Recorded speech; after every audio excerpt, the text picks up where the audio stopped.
Patricia, thank you so much for hosting this event tonight. I've been helping judge the Overseas Press Club Awards for years now. I'm not even sure how many years, and it's really one of the highlights of my year. It's unbelievably impressive and emotional and searing to read the remarkable work done by brave journalists working around the world. Over the years, I've had many of my students read the applications and the different samples. And really, actually, the Overseas Press Club Awards inspired my two books, Global Muckraking and African Muckraking.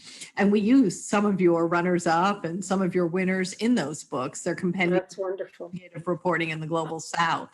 I always wish you could put all of your applicants on your website because the stories are incredible and it's so hard every year to make a decision. I think for our panel last year, and Ali Bethel, Rebecca Chow is now with the New York Times, Mai Lin Nguyen from Open Society Foundation and Matt Schiavenza from the Asia Society were the judges this year. And really, it was a very difficult choice, as it always is. But I think the reporting on Venezuela, the photography, the multimedia, and the writing, as well as the investigation and the research, was extraordinary. I felt after I'd read those pieces that I really understood the full horror of what has gone wrong in Venezuela over decades. You covered military and police brutality, repression, corruption in the development projects, and the horrible brutality of day-to-day life and the staring inequality, which of course there was so much inequality and poverty when Chavez came, which was inexcusable in such an oil-rich country. And instead of improving things, they've gotten much, much worse, under Chavez and then under Maduro.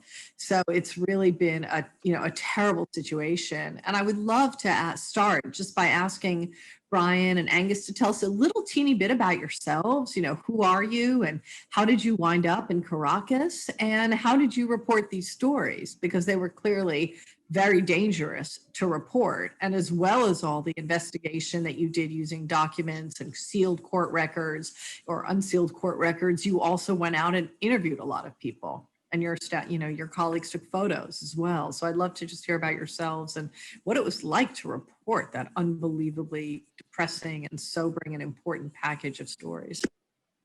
Sure. Yeah, I can start. I've been in Venezuela since 2001. I sort of came here by accident and stumbled into the media business and have been working for Reuters since 2006. And it's a fascinating place to work. Got its challenges, obviously, but I guess if we're a normal place, then the world wouldn't be that interested in it. We spent a lot of last year just looking at different things that were going on. And then last year was a very, let's say, dynamic year. I would say it's probably the moment when global interest in Venezuela just absolutely spiked. And there was a lot of interest in these things. And there was this sort of very deep conviction, which did not turn out to be true, that the military was going to intervene and there was going to be a change of government. So that motivated a lot of the reporting. At the same time, there was a lot of just increasing noise about the human rights situation and what was going on overall in terms of both police abuse on the military side, inequality, hunger, and that's where a lot of these things, came together. So it was an effort by the entire bureau. Myself and Angus are here tonight, but we, have this entire range of things to report on. And Angus took very closely to the investigative beat. And I'll let Angus take it from there if you want to describe a little bit of what you ended up working on.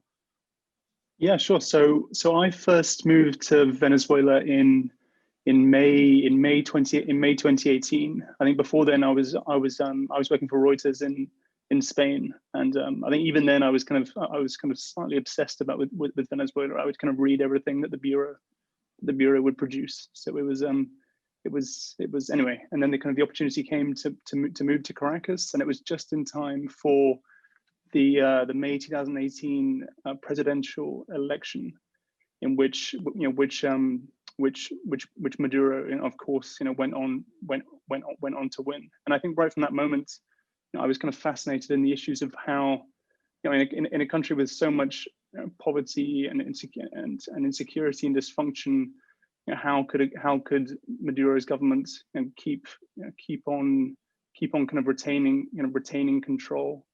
And yeah, I set out to kind of to explore the different mechanisms which Maduro's state had developed to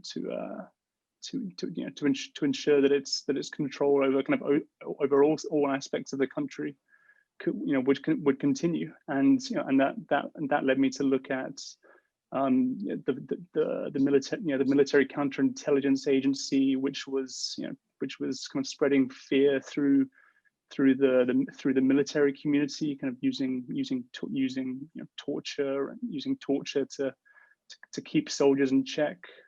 It led me to look at this police death squad, which the government had tasked to effectively kind of keep the poor shut up in their houses and out of the streets, and also to look at how lucrative actually some of the corruption which the government involved in actually was, which I think helped to explain why the government was indeed so interested in kind of keeping hold of power.